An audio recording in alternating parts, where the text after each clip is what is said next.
Blokees Transformers line launched with the Galaxy class toys, little model kits that you can assemble into characters like Hot Rod here from the most recent set. We also have the Defender class, smaller, cuter versions of the characters that are all little chubby dudes that have become my favourites over time. Defender class also started including these distinct alt mode kits, and while I've always been more of a robot guy than an alt mode guy, the amount of adorable character in each of these little vehicles has made me anticipate them just as much as the robots. I mean, you can even combine some of them, like the Constructicons here, you know? So, when I heard that Blokees were releasing a full set of vehicle modes under Blokees wheels, I was curious as to whether the larger, more detailed models would charm me as much as the Defender sets. And immediately it's clear this first set takes clear inspiration from IDW comic designs, which is a little bit surprising since we're in the grip of Skybound, but I guess we've had a lot of really on-the-nose G1 output of late, so it's actually really refreshing to see this great stuff isn't forgotten. Let's get it open, and I have to say, I don't usually mention this kind of thing, but that perforation, they've nailed it. It's a pleasure to tear open instead of the frustrating pain in the arse it usually is. Okay, so we get these individual boxes. If you buy a full box, you're guaranteed no duplicates. If you get them individually, it could be any from the assortment. There are a few special variants. Each full box contains at least one, so you'll get shiny versions, some that come with little dudes that you can sit in the vehicles. Again, there's no way to determine ahead of time what we'll get. But in each box you do get this pack containing all the parts you're going to need, the obligatory Sweeties of Death, and a card letting you know what you've got. Oh yes, it's Gears. There we go. I just hope that they haven't... Look, listen, Blokees, I love your work, but you need to be Robocop to make out the details on these cards. There's just too much going on to print instructions at this small size. But each of the toys comes with a part that's, according to Blokees, high density material that gives a metal-like feel. So who knows what this stuff is, but it's heavy and it does feel like metal, so fair dues.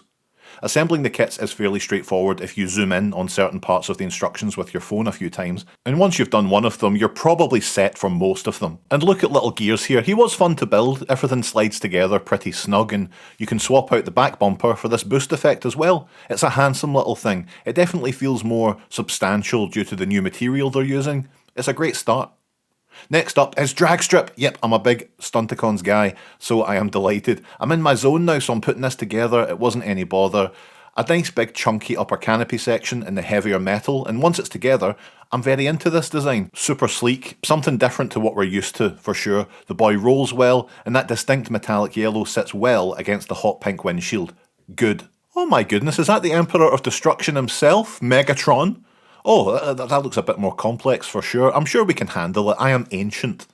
To be fair, this one was fun to assemble and had a lot of pleasing moments where it all presses together. Look at that sweet Megatron chest motif at the front. As a tank, it's unique, and I like that little cannon on front you can angle upwards. And listen to this. That's right, ratcheting turret. Wonderful. Best of the set so far. It's Mirage, everyone. Boo! Boo! Oh no, wait, I like Mirage. At first I thought this was just going to be Drag Strip in different colours, and I'm not going to say it mostly isn't, but you can't stand there and tell me these toys are exactly the same. Different amount of wheels, mate. Count them. Anyway, this is pretty swish, and I'm kinda longing for more of this aesthetic. Well, forget it, because we have Hound.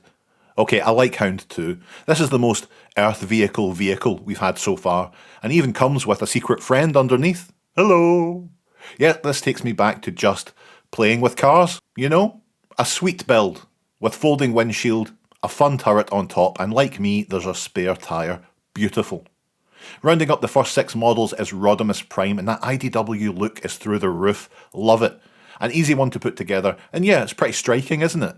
The wheel covers up on the front and the back, with the exhausts feeling integrated. It's well done.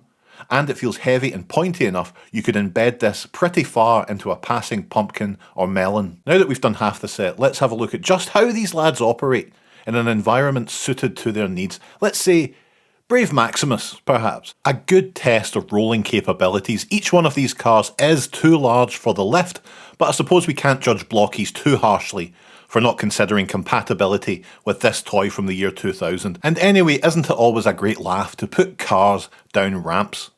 This is more for me than it is you know, that's TRDQ in a nutshell, isn't it? Anyway, back to assembly. Alright, okay, who we got here? Oh, it's Optimus Prime! A special translucent variant too. We also get one of these little driver models to assemble. They're winning me over, folks. Look at these materials we're working with. Lovely stuff. And that's a very good looking prime there, isn't it? Reminds me of how good this design is. Distinct, but classic.